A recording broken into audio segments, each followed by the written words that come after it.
भगवद गीता अध्याय 14 गुणत्रय विभाग योग का सार। पिछले अध्याय में आत्मा और शरीर के बीच के अंतर को विस्तार से समझाया गया था। इस अध्याय में माया शक्ति का वर्णन किया गया है, जो शरीर और उसके तत्वों का स्रोत है। श्री कृष्ण बताते हैं कि माया सत्व, रजस और तमस 3 गुणों से निर्मित है। शरीर, मन और बुद्धि जो प्राकृत शक्ति से बने हैं, उनमें भी तीनों गुण विद्यमान होते हैं और हम में इन गुणों का अनुपात हमारे व्यक्तित्व का निर्धारण करता है।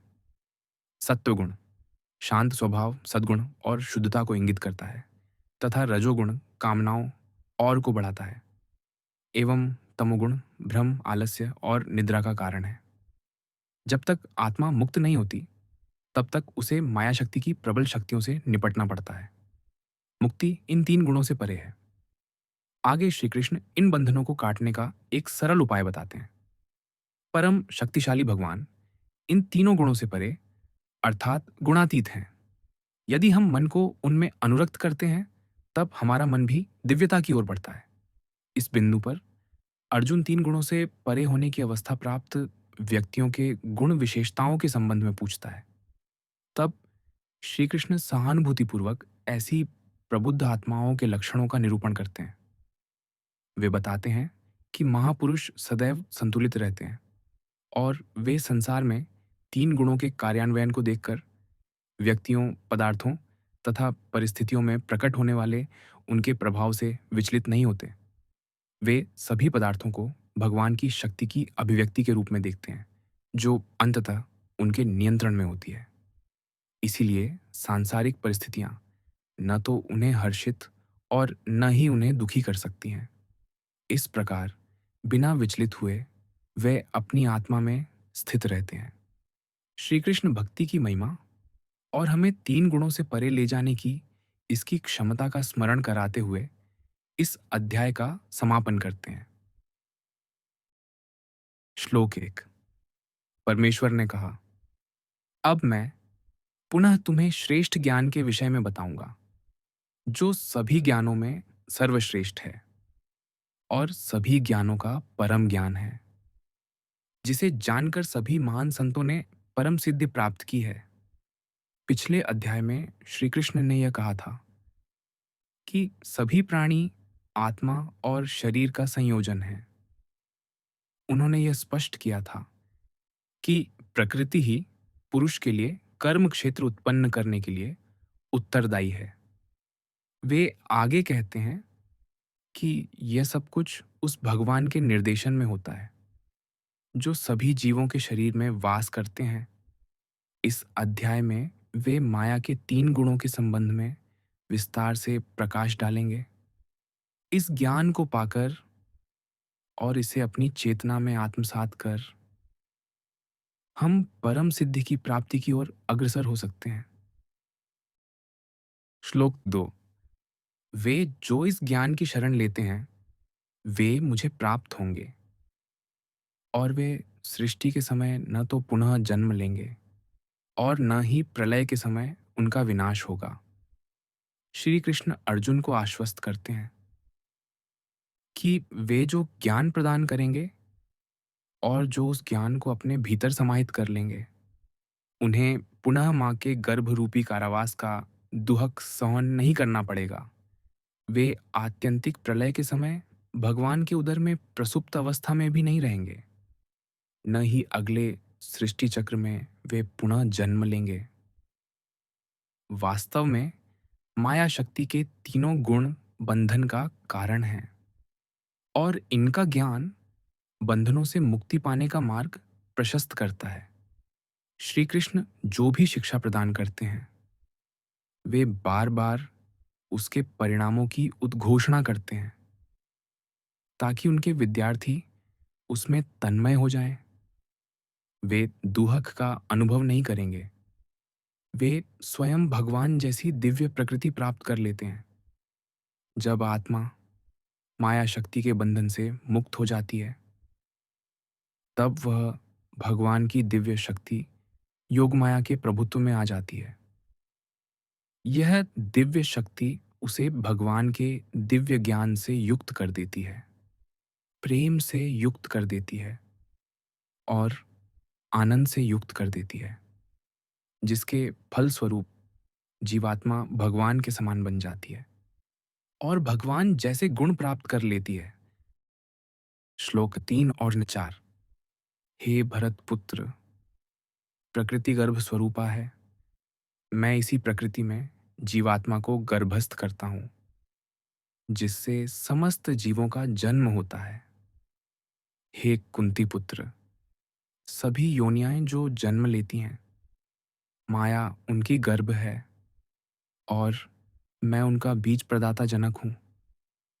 भौतिक सृष्टि में सर्जन का चक्र चलता रहता है, स्थिति का चक्र चलता रहता है और प्रलय का चक्र चलता रहता है। प्रलय के दौरान जो जीवात्माएं भगवान से विमुख होती हैं, वे महाविष्णु के उदर में प्रसुप्त अवस्था में समा जाती हैं। प्रकृति भी अव्यक्त अवस्था में भगवान के महोदर में चली जाती है।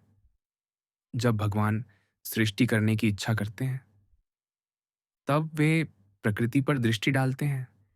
परिणाम स्वरूप यह व्यक्त होने लगती है और फिर क्रमिक रूप से महान की उत्पत्ति होती है, अहंकार की उत्पत्ति होती है, पंच तन्मात्राओं की उत्पत्ति होती है और पंच महाभूतों की उत्पत्ति होती है।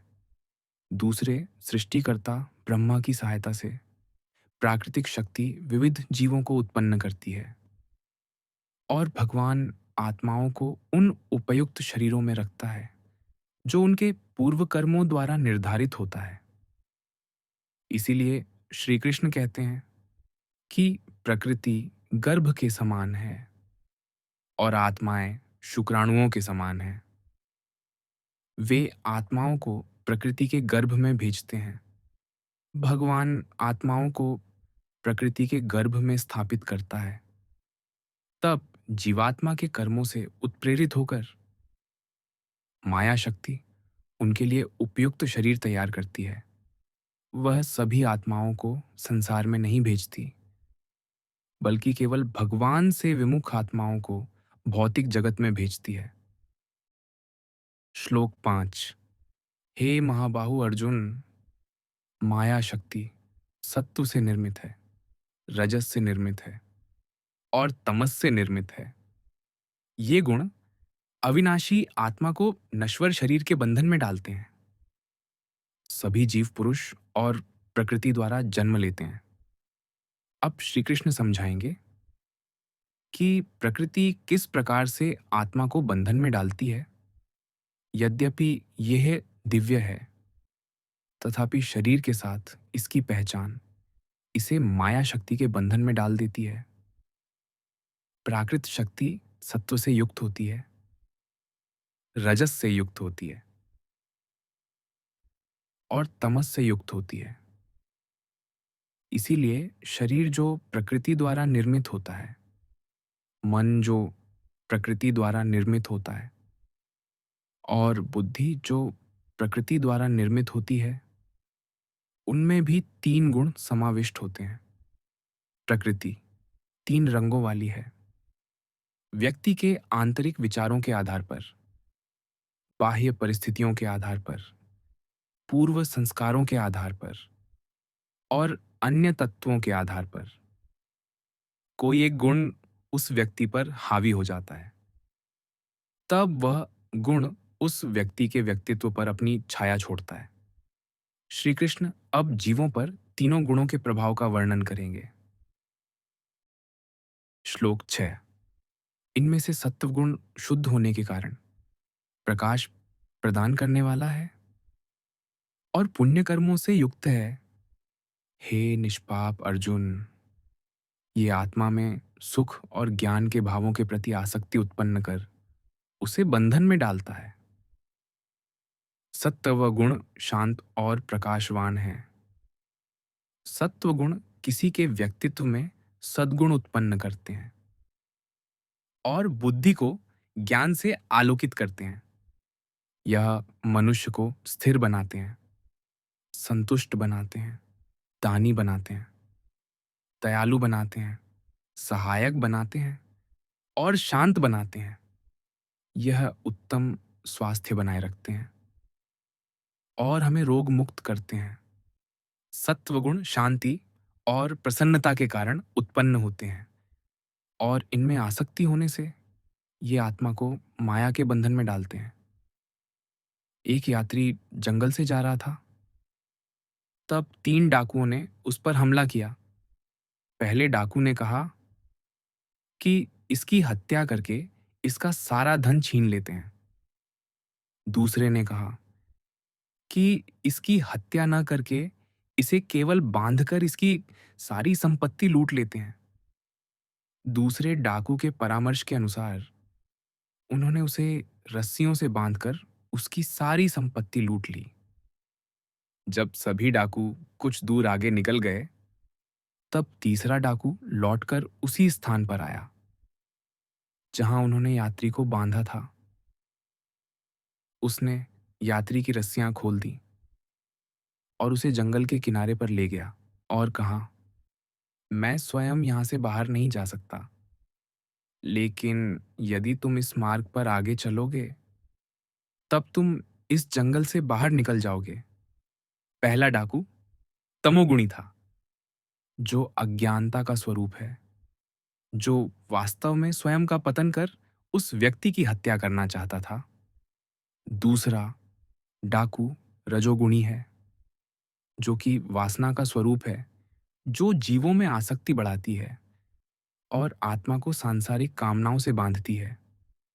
तथा तीसरा डाकू सत्वगुणी था, जो अच्छाई का गुण है और जो मनुष्य में बुराइयों को कम करता है तथा आत्मा को सदाचार के मार्ग पर ले जाता है। किंतु सत्वगुण माया के क्षेत्र के भीतर है। इसमें हमारी आसक्ति नहीं होनी चाहिए, अपितु हमें इसका प्रयोग दिव्यता की ओर कदम बढ़ाने के लिए करना चाहिए। इन तीनों से परे शुद्ध सत्व है, जो सत्वगुण की चरम अवस्था है। यह भगवान की योगमय शक्ति का गुण है, जो माया से परे है। जब आत्मा भगवत प्राप्ति कर लेती है, तब भगवान अपनी कृपा से आत्मा को शुद्ध सत्व प्रदान करते हैं तथा इंद्रिय को दिव्य बनाते हैं, मन को दिव्य बनाते हैं और बुद्धि को दिव्य बनाते हैं। श्लोक 7। हे अर्जुन, रजोगुण की प्रकृति रागात्मिका है। यह सांसारिक इच्छाओं और आसक्ति से उत्पन्न होता है और आत्मा को कर्म के प्रतिफलों से बांधता है। श्री कृष्ण अब रजोगुण को समझाते हैं। यह किस प्रकार आत्मा को जगत से बांधता है। रजोगुण इंद्रिय सुखों के लिए वासना को दीप्त करता है। यह शारीरिक और मानसिक सुखों के लिए कामनाओं को बढ़ाता है। यह सांसारिक पदार्थों में आसक्ति बढ़ाता है। रजोगुण से प्रभावित होकर मनुष्य पद में व्यस्त हो जाता है, प्रतिष्ठा में व्यस्त हो जाता है, अंजकी भविष्य में व्यस्त हो जाता है, परिवार में व्यस्त हो जाता है और गृहस्थ के कार्यों में व्यस्त हो जाता है। वह इन्हें सुख के स्रोत के रूप में देखता है और इनकी प्राप्ति के लिए अथक परिश्रम करने के लिए प्रेरित होता है। इस प्रकार रजोगुण कामनाओं को बढ़ाता है। ये कामनाएं आगे और अधिक भड़कती हैं। ये दोनों एक दूसरे का पोषण करते हैं और आत्मा को सांसारिक जाल में फंसा देते हैं। इस जाल को काटने का मार्ग भक्ति योग है। अपने कर्म फल भगवान को अर्पित करना है। यह संसार से विरक्ति उत्पन्न करता है और रजोगुण के प्रभाव को शांत करता है। श्लोक 8। हे अर्जुन, तमोगुण अज्ञानता के कारण उत्पन्न होता है और यह देहधारियों जीवात्माओं के लिए मोह का कारण है। यह सभी जीवों को प्रमाद द्वारा भ्रमित करता है, आलस्य द्वारा भ्रमित करता है और निद्रा द्वारा भ्रमित करता है। तमोगुण सत्वगुण के विपरीत है। इससे प्रभावित व्यक्ति को निद्रा से सुख मिलता है, आलस्य से सुख मिलता है, नशा से सुख मिलता है हिंसा से सुख मिलता है और जुआ खेलने जैसे कृत्यों से सुख मिलता है। वे उचित और अनुचित में अंतर करने का विवेक खो देते हैं।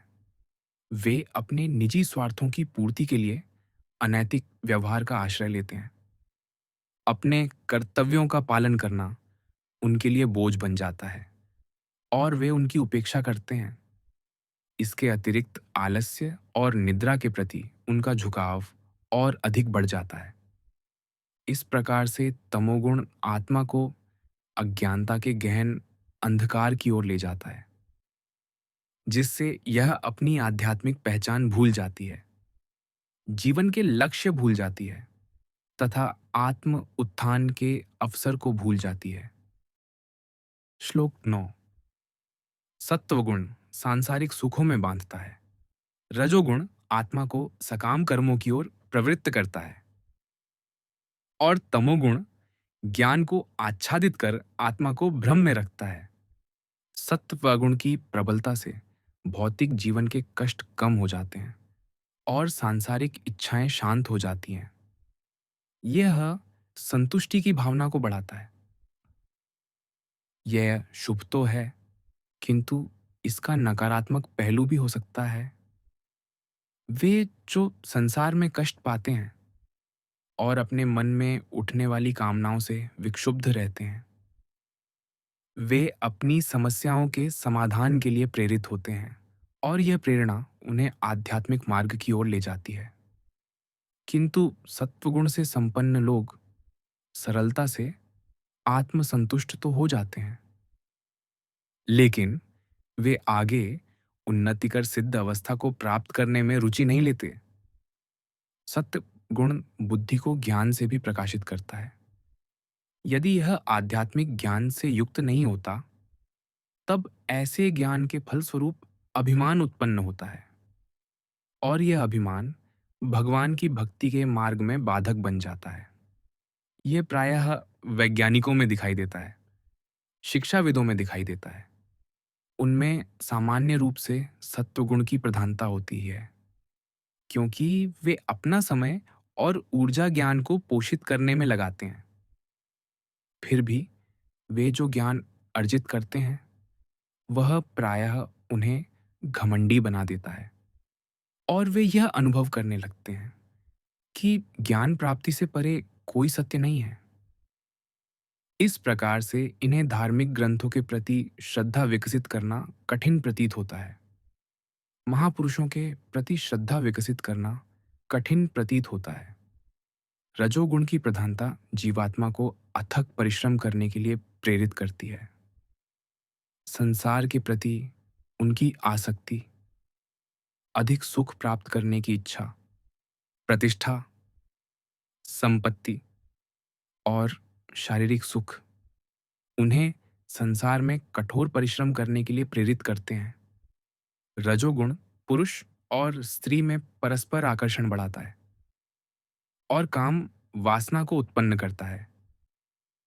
काम वासना की तुष्टि हेतु पुरुष और स्त्री वैवाहिक संबंध बनाते हैं और गृहस्थी के कार्यों में व्यस्त हो जाते हैं। घर की देखभाल और रख रखाव के लिए धन की आवश्यकता होती है, इसीलिए वे आर्थिक स्थिरता के लिए कड़ा परिश्रम करते हैं। इस प्रकार से वे अनेक कार्यों में संलग्न रहते हैं, लेकिन प्रत्येक क्रिया उन्हें माया में बांधती है।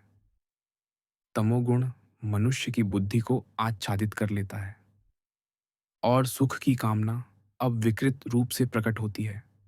हम सभी जानते हैं कि धूम्रपान करना स्वास्थ्य के लिए हानिकारक है। सिगरेट के पैकेट पर चेतावनी लिखी होती है। धूम्रपान करने वाले उसे पढ़ते हैं, किंतु फिर भी धूम्रपान करना नहीं छोड़ते। ऐसा इसलिए होता है क्योंकि उनकी बुद्धि अपनी विवेक शक्ति खो देती है और धूम्रपान का आनंद लेने के लिए वे स्वयं को हानि पहुंचाने में संकोच नहीं करते। सिगरेट के एक छोर पर आग से सुलगी हुई पाइप है तथा उसके दूसरे छोर पर मूर्खता है। यही तमोगुण का प्रभाव है, जो आत्मा को अज्ञानता के अंधकार में ले जाता है। श्लोक 10। कभी कभी सत्वगुण रजोगुण और तमोगुण को अभिभूत करता है। कभी कभी रजोगुण सत्वगुण और तमोगुण पर हावी हो जाता है। कभी कभी तमोगुण सत्वगुण और रजोगुण पर हावी हो जाता है। श्री कृष्ण अब यह बताते हैं कि किसी व्यक्ति का स्वभाव किस प्रकार से तीनों गुणों में घूमता रहता है। माया में ये तीनों गुण विद्यमान हैं। हमारा मन इसी शक्ति से निर्मित है। इसीलिए हमारे मन में तीनों गुण भी उसी प्रकार से विद्यमान होते हैं। इनकी तुलना एक दूसरे के साथ प्रतिस्पर्धा करने वाले तीन पहलवानों से की जा सकती है। इनमें से प्रत्येक एक दूसरे को परास्त करते रहते हैं। इसलिए कभी कभी एक शीर्ष पर होता है, कभी दूसरा, कभी तीसरा शीर्ष पर होता है। इस प्रकार से तीनों गुण मनुष्य के स्वभाव पर प्रभाव डालते हैं।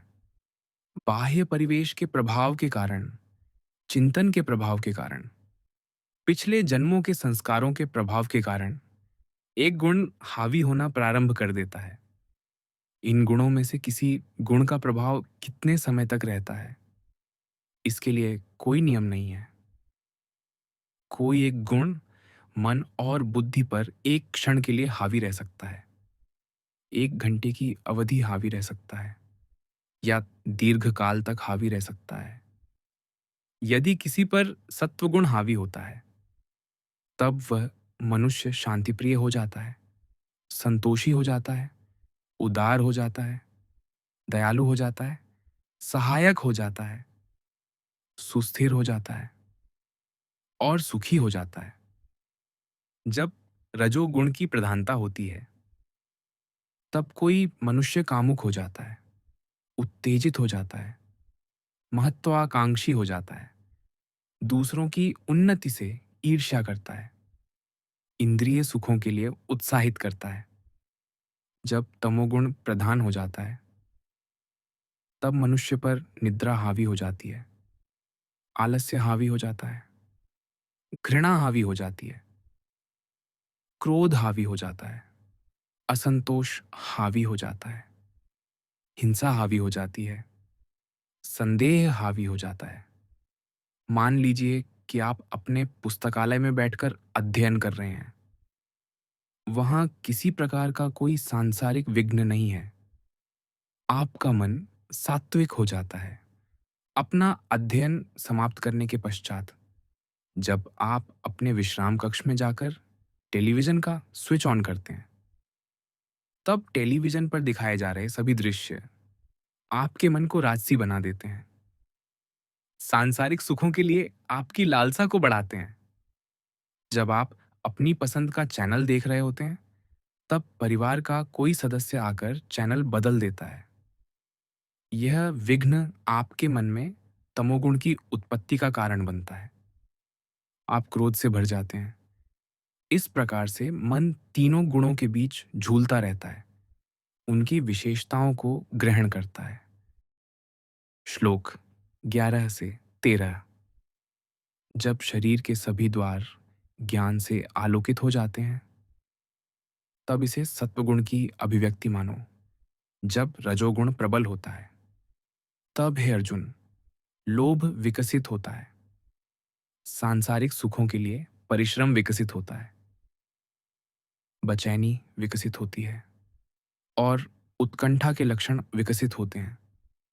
हे अर्जुन, जड़ता तमोगुण का प्रमुख लक्षण है, असावधानी तमोगुण का प्रमुख लक्षण है और भ्रम तमोगुण का प्रमुख लक्षण है। श्री कृष्ण पुनः कहते हैं कि किस प्रकार से तीन गुण किसी जीव की सोच को प्रभावित करते हैं। सत्वगुण सद्गुणों के विकास की ओर ले जाता है और ज्ञान के आलोक की ओर ले जाता है। रजोगुण लोभ की ओर ले जाता है, सांसारिक उपलब्धियों के लिए कार्यों में व्यस्तता की ओर ले जाता है तथा मन को बेचैनी की ओर ले जाता है। तमोगुण के कारण बुद्धि में भ्रम उत्पन्न होता है, आलस्य उत्पन्न होता है, मादक पदार्थों के प्रति रुचि उत्पन्न होती है और हिंसा के प्रति रुचि उत्पन्न होती है। वास्तव में ये गुण भगवान के प्रति हमारी मनोवृत्ति को भी प्रभावित करते हैं, अध्यात्म मार्ग के प्रति हमारी मनोवृत्ति को भी प्रभावित करते हैं। जब हमारे मन में सत्व गुण की प्रबलता होती है, तब हम यह सोचना आरंभ करते हैं, मुझे अपने गुरु की अत्यंत अनुकंपा प्राप्त हुई है, इसलिए मुझे तीव्रता से अपनी साधना में प्रगति करनी चाहिए, क्योंकि मानव जीवन अनमोल है और इसे लौकिक कार्यों में व्यर्थ नहीं करना चाहिए। जब रजोगुण प्रबल होता है, तब हम सोचते हैं, मुझे अध्यात्म के मार्ग पर निश्चित रूप से प्रगति करनी चाहिए। लेकिन इतनी भी क्या शीघ्रता है? वर्तमान में मुझे कई दायित्वों का निर्वहन करना है, जो कि अधिक महत्वपूर्ण हैं। जब तमोगुण का गुण हावी हो जाता है, तब हम ये सोचने लगते हैं, मुझे यह विश्वास नहीं है कि कोई भगवान है भी या नहीं, क्योंकि उसे किसी ने कभी नहीं देखा है। इसीलिए साधना में समय क्यों व्यर्थ किया जाए? यहाँ ये बात विचारणीय है कि एक ही व्यक्ति के विचार भक्ति के संबंध में ऐसे उच्चतम और निम्नतम स्तर तक कैसे जाते रहते हैं। तीन गुणों के कारण मन का अस्थिर होना स्वाभाविक है। हालांकि हमें ऐसी परिस्थितियों में निराश नहीं होना चाहिए, अपितु इसके विपरीत हमें यह समझना चाहिए कि ऐसा क्यों होता है और इससे ऊपर उठने की चेष्टा करनी चाहिए। साधना का अभिप्राय यह है कि मन में इन तीनों गुणों के प्रवाह का सामना किया जाए और इसे भगवान के प्रति श्रद्धा भक्ति को बनाए रखने के लिए बाध्य करना चाहिए। गुरु के प्रति श्रद्धा भक्ति को बनाए रखने के लिए बाध्य करना चाहिए। यदि हमारी चेतना पूरे दिन दिव्य चेतना में स्थित रहती है, तब फिर साधना करना आवश्यक नहीं होता। यद्यपि मन की स्वाभाविक भावनाएं संसार की ओर प्रवृत्त होती हैं, फिर भी हमें बुद्धि के सहयोग से इन्हें आध्यात्मिक क्षेत्र में लाने के लिए प्रयत्न करना होगा। आरंभ में यह कठिन होगा, किंतु अभ्यास द्वारा ऐसा करना सरल हो जाता है। ये कार चलाने के समान है। आरंभ में कार चलाना कठिन लगता है, लेकिन अभ्यास द्वारा कार चलाना सहज हो जाता है। श्री कृष्ण अब इन तीनों गुणों द्वारा प्राप्त गंतव्यों के संबंध में और इन्हें पार करने के लिए, अर्थात गुणातीत होने की आवश्यकता को व्यक्त करना आरंभ करते हैं। श्लोक 14 और 15, जिनमें सत्व गुण की प्रधानता होती है। वे मृत्यु पश्चात ऋषियों के ऐसे उच्च लोक में जाते हैं जो रजोगुण और तमोगुण से मुक्त होता है। रजोगुण की प्रबलता वाले सकाम कर्म करने वाले लोगों के बीच जन्म लेते हैं और तमोगुण में मरने वाले पशुओं में जन्म लेते हैं। श्री कृष्ण कहते हैं कि जीवात्मा का भविष्य उसके व्यक्तित्व के गुणों पर आधारित होता है। भगवान के कर्म नियमों के अनुसार हम वही प्राप्त करते हैं जिसके हम पात्र होते हैं, जो सद्गुणों और ज्ञान को विकसित करते हैं तथा दूसरों के प्रति सेवा की भावना रखते हैं। वे पुण्यवान के परिवारों में जन्म लेते हैं, विद्वानों के परिवारों में जन्म लेते हैं, सामाजिक कार्यकर्ताओं के परिवारों में जन्म लेते हैं, या वे स्वर्ग के उच्च लोकों में जाते हैं, जो अपने आप को लोभ के अधीन कर लेते हैं, धन लोलुपता के अधीन कर लेते हैं, सांसारिक महत्वाकांक्षाओं के अधीन कर लेते हैं। वे प्रायः व्यावसायिक परिवारों में जन्म लेते हैं, वे जिनकी रुचि मादक पदार्थों के सेवन में होती है, हिंसा में होती है, आलस्य में होती है, कर्तव्य का परित्याग करने में होती है। वे मदिरापान करने वाले लोगों के परिवार में जन्म लेते हैं, अनपढ़ लोगों के परिवार में जन्म लेते हैं। अन्यथा उन्हें आध्यात्मिक विकासवाद की सीढ़ी से नीचे उतरने के लिए बाध्य होना पड़ता है। वह पशुओं की योनियों में जन्म लेते हैं। कई लोग पूछते हैं कि एक बार मानव रूप में जन्म लेने पर क्या वापस निम्न योनियों में धकेले जाना संभव है? इस श्लोक से ज्ञात होता है कि आत्मा के लिए मानव योनि आरक्षित नहीं रहती। वे जो मानव जीवन का सदुपयोग नहीं करते, वे पुनः पशुओं की निम्न योनियों में जन्म लेते रहते हैं। इस प्रकार से सभी विकल्प हर समय खुले रहते हैं।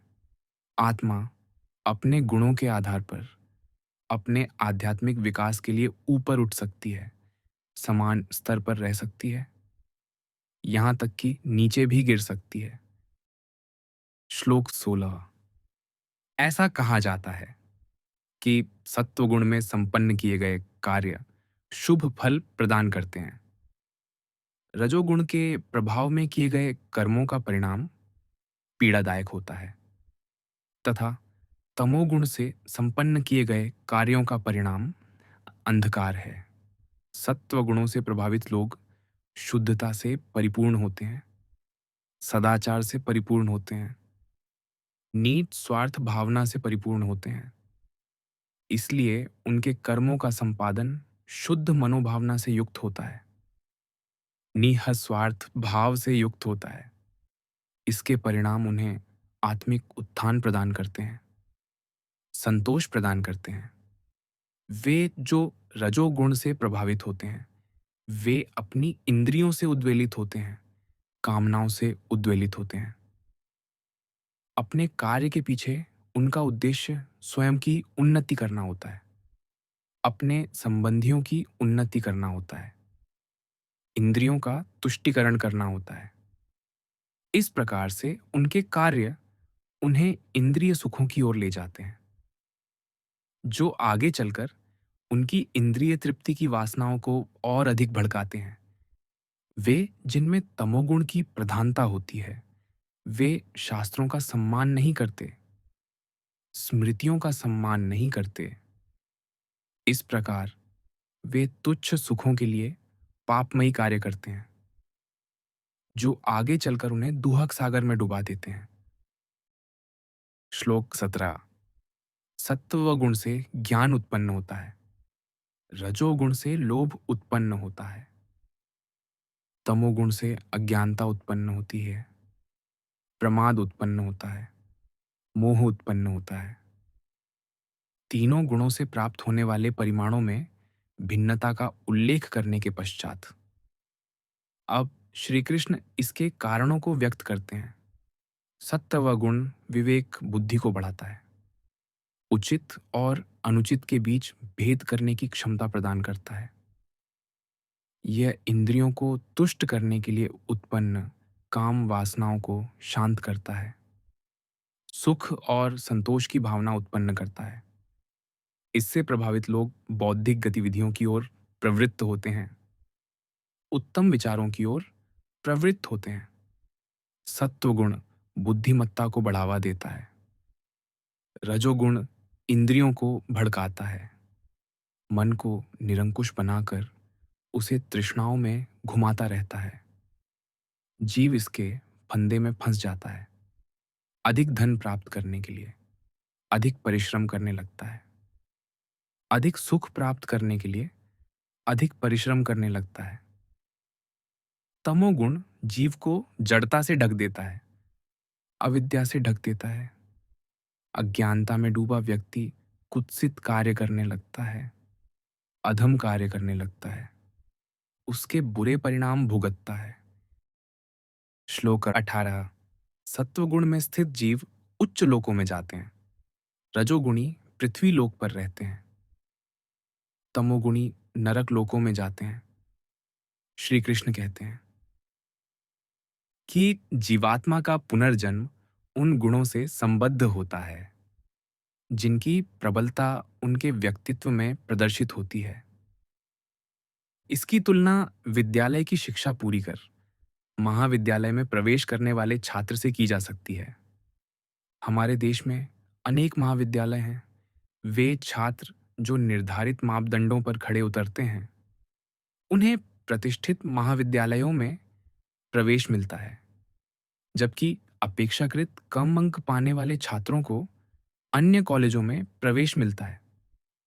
वे जो सत्वगुणी हैं, उच्च लोकों में जाते हैं। रजोगुणी पृथ्वी लोक पर पुनः जन्म लेते हैं। जो तमोगुणी हैं, वे निम्न लोकों में जाते हैं, जबकि वे जो तीनों गुणों से परे हो जाते हैं, मुझे प्राप्त करते हैं। श्लोक 19। जब बुद्धिमान व्यक्ति को यह झांत हो जाता है कि सभी कार्यों में प्रकृति के तीनों गुणों के अलावा कोई अन्य कर्ता नहीं है, और जो मुझे इन तीन गुणों से परे देखते हैं, वे मेरी दिव्य प्रकृति को प्राप्त करता है। श्री कृष्ण त्रिगुणों के बंधनों को काटने का सरल समाधान प्रस्तुत करते हैं। संसार के सभी जीव इन तीनों गुणों के चुंगल में फंसे रहते हैं। इसलिए ये गुण ही सभी कार्यों के वास्तविक कर्ता हैं। लेकिन सर्वशक्तिमान भगवान इनसे परे हैं। इसीलिए उन्हें त्रिगुणातीत कहा जाता है। माया के तीन गुणों से परे कहा जाता है।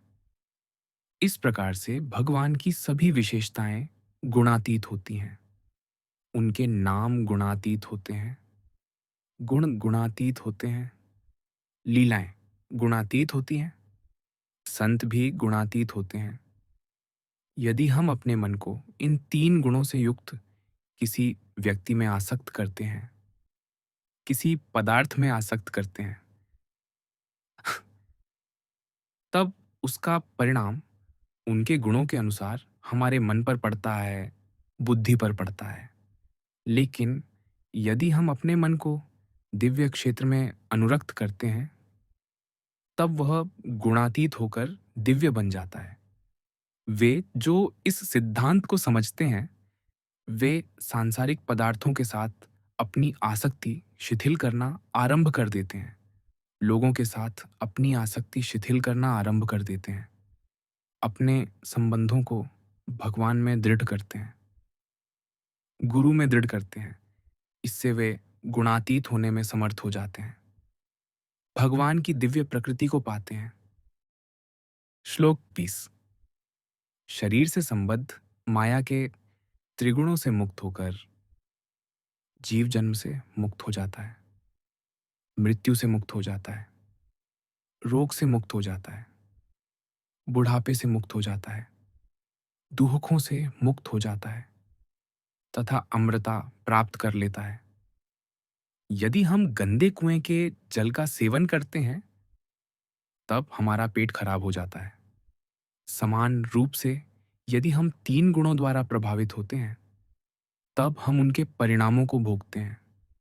रोग सांसारिक जीवन का मुख्य दुख है। बुढ़ापा सांसारिक जीवन का मुख्य दुख है। मृत्यु सांसारिक जीवन का मुख्य दुख है। संसार में बार बार जन्म लेना सांसारिक जीवन का मुख्य दुख है। इन्हें देखकर सर्वप्रथम महात्मा बुद्ध ने अनुभव किया कि संसार दुहकों का घर है। तब वह दुहकों से मुक्त होने के मार्ग की खोज के लिए निकले। वेदों में मनुष्यों के लिए कई आचार संहिताएं निर्धारित की गई हैं। सामाजिक दायित्व निर्धारित किए गए हैं। कर्म कांड निर्धारित किए गए हैं। नियम निर्धारित किए गए हैं। ये हमें तमोगुण से ऊपर सत्वगुण तक उठाने में सहायता करते हैं। रजोगुण से ऊपर सत्वगुण तक उठाने में सहायता करते हैं। किंतु सत्वगुण तक पहुंचना ही पर्याप्त नहीं है, क्योंकि यह भी बंधन का कारण है। सत्वगुण की तुलना सोने की जंजीरों से बंधे होने से की जा सकती है। हमारा लक्ष्य संसार रूपी का कारागार से मुक्त होना है। श्री कृष्ण कहते हैं विस्तार कि जब हम गुणातीत हो जाते हैं, तब फिर माया जीव पर हावी नहीं हो सकती, उसे बंधन में नहीं डाल सकती। इस प्रकार से आत्मा जन्म मरण के चक्कर से मुक्ति पाकर अमरता को प्राप्त करती है। वास्तव में आत्मा सदैव अमर है, किंतु भौतिक शरीर के साथ इसकी पहचान इसे जन्म और मृत्यु के भ्रम जाल में डालकर कष्ट देती है। यह भ्रम आत्मा की सनातन प्रकृति के विरुद्ध है। इसीलिए सांसारिक मोह हमारे आंतरिक अस्तित्व के लिए कष्टप्रद है, क्योंकि भीतर से हम सब अमृता प्राप्त करना चाहते हैं। श्लोक 21। अर्जुन ने पूछा, हे भगवान, वे जो इन तीनों गुणों से परे हो जाते हैं, उनके लक्षण क्या हैं? वे किस प्रकार से गुणों के बंधन को पार करते हैं? अर्जुन ने श्री कृष्ण से तीनों गुणों से परे होने के संबंध में सुना। इसलिए अब वह इन गुणों के संबंध में 3 प्रश्न पूछता है। अर्जुन का प्रथम प्रश्न यह है, गुणातीत होने वालों के लक्षण क्या हैं? उसका दूसरा प्रश्न यह है, ऐसे गुणातीत व्यक्तियों का आचरण कैसा होता है? अर्जुन द्वारा पूछा गया तीसरा प्रश्न यह है, ध्यान चंद्रश है, जीव तीनों गुणों से परे किस प्रकार होता है? श्री कृष्ण अगले श्लोकों में इन प्रश्नों का उचित उत्तर देते हैं। श्लोक 22 और 23। भगवान ने कहा, हे अर्जुन, तीनों गुणों से रहित मनुष्य न तो प्रकाश होने पर इनसे घृणा करते हैं, न ही कर्म होने पर इनसे घृणा करते हैं, न ही मोह होने पर इनसे घृणा करते हैं, और न ही इनके अभाव में इनकी लालसा करते हैं। वे गुणों की प्रकृति से उदासीन रहते हैं, उनसे विक्षुब्ध नहीं होते, यह जानकर कि केवल गुण ही क्रियाशील हैं, वे बिना विचलित हुए रहते हैं। श्री कृष्ण अब तीनों गुणों से परे हो चुके मनुष्यों के लक्षणों को स्पष्ट करते हैं। ऐसे मनुष्य यह देखते हैं कि संसार में गुण ही कार्य कर रहे हैं, व्यक्तियों में उनके प्रभाव प्रकट हो रहे हैं, पदार्थों में उनके प्रभाव प्रकट हो रहे हैं, आसपास की परिस्थितियों में उनके प्रभाव प्रकट हो रहे हैं। अतः वे उनसे विक्षुब्ध नहीं होते। सिद्ध व्यक्ति जब तमोगुण के संपर्क में आते हैं, तब वे उससे द्वेष नहीं करते, उसमें फंसते भी नहीं हैं। संसारी मानुष संसारिक विषयों की अत्यधिक चिंता करते हैं। वे अपना समय संसार के पदार्थों के चिंतन में लगाते हैं, ऊर्जा संसार की घटनाओं के चिंतन में लगाते हैं। दूसरी ओर सिद्ध आत्माएं मानव कल्याण के लिए प्रयास करती है। वे ऐसा इसलिए करती हैं क्योंकि उनका स्वभाव ही दूसरों की सहायता करना होता है। वे अनुभव करती हैं कि संसार का अंतिम संचालन भगवान के हाथों में है। अतः उन्हें केवल अपनी सामर्थ्य के अनुसार अपने दायित्वों का निर्वहन करना चाहिए। शेष सब भगवान पर छोड़ देना चाहिए। संसार में आकर हमारा प्रथम कर्तव्य यह है कि हम स्वयं को शुद्ध करें। फिर शुद्ध मन के साथ हम स्वाभाविक रूप से उत्तम कार्य करेंगे, संसार के लिए हितकारी कार्य करेंगे। वह परिवर्तन लाओ स्वयं में जिसे तुम संसार में देखना चाहते हो। श्री कृष्ण कहते हैं कि ऐसे व्यक्ति स्वयं को गुणों की क्रियाशीलता से परे मानते हैं। जब प्रकृति के गुण अपनी प्रवृत्ति के अनुसार संसार में कार्यों को संपन्न करते हैं, तब वे न तो दुखी होते हैं, न ही हर्षित होते हैं। वास्तव में जब वे इन गुणों को अपने मन में भी देखते हैं, तब भी वे विचलित नहीं होते। मन माया से निर्मित है, माया के तीनों गुण उसमें निहित होते हैं। इसलिए स्वाभाविक रूप से मन को इन गुणों के प्रभुत्व में रहना पड़ता है, इनके विचारों के प्रभुत्व में रहना पड़ता है। समस्या ये है कि हम मन को स्वयं से अलग नहीं समझते, इसलिए जब मन शुद्ध करने वाले विचार बनाता है, तब हम अनुभव करते हैं, मैं नकारात्मक दृष्टिकोण से सोच रहा हूँ। हम बुरे विचारों से जुड़ते हैं, उन्हें अपने भीतर स्थान देते हैं, स्वयं को क्षति पहुंचाने की अनुमति देते हैं। इसकी अति तब होती है जब हमारा मन भगवान के विरुद्ध विचार बनाता है, गुरु के विरुद्ध विचार बनाता है। हम उन्हें अपने विचार मान लेते हैं। उस समय हमें मन को अपने से अलग तत्व के रूप में देखना चाहिए। तभी हम नकारात्मक विचारों से दूर हो सकेंगे। तब हम इस प्रकार मन के विचारों को अस्वीकार करेंगे। मैं ऐसे विचारों को कोई महत्व नहीं दूंगा जो मेरी भक्ति में सहायक नहीं है। महापुरुष गुणों के प्रभाव से मन में उठने वाले सभी नकारात्मक विचारों से दूर रहता है। श्लोक 24 और 25। वे जो सुख और दूहिक में समान रहते हैं, जो आत्मस्थित हैं, जो मिट्टी के ढेले को समान दृष्टि से देखते हैं, पत्थर को समान दृष्टि से देखते हैं, सोने के टुकड़े को समान दृष्टि से देखते हैं, जो प्रिय घटनाओं के प्रति समता की भावना रखते हैं, अप्रिय घटनाओं के प्रति समता की भावना रखते हैं, जो निंदा को संभव से स्वीकार करते हैं, प्रशंसा को संभव से स्वीकार करते हैं, जो मान की स्थिति में समभाव रहते हैं, अपमान की स्थिति में समभाव रहते हैं, जो शत्रु के साथ एक जैसा व्यवहार करते हैं, मित्र के साथ एक जैसा व्यवहार करते हैं, जो सभी भौतिक व्यापारों का त्याग कर देते हैं, वे तीनों गुणों से ऊपर उठे हुए कहलाते हैं। वे गुणातीत कहलाते हैं। भगवान के समान आत्मा भी तीनों गुणों से परे है। शारीरिक चेतना में रहते हुए हमारी पहचान शरीर के दुख के साथ होती है, शरीर के सुख के साथ होती है, जिसके परिणाम स्वरूप हम उत्साह की भावनाओं में झूलते रहते हैं, निराशा की भावनाओं में झूलते रहते हैं। लेकिन जो भगवत प्राप्ति कर लेते हैं, वे अपनी पहचान न तो शरीर के सुखों के साथ करते हैं, न ही दुखों के साथ करते हैं। ऐसे आत्मनिष्ठ तत्वज्ञानी संसार के द्वंद्वों को समझते हैं, उनसे अछूते रहते हैं। इस प्रकार से वे निर्गुण हो जाते हैं। इससे उन्हें समदृष्टि प्राप्त होती है, जिसके द्वारा वे पत्थर के टुकड़े को एक समान देखते हैं, पृथ्वी के ढेले को एक समान देखते हैं, स्वर्ण को एक समान देखते हैं, अनुकूल परिस्थितियों को एक समान देखते हैं, प्रतिकूल परिस्थितियों को एक समान देखते हैं, आलोचनाओं को एक समान देखते हैं, प्रशंसा को एक समान देखते हैं। श्लोक 26।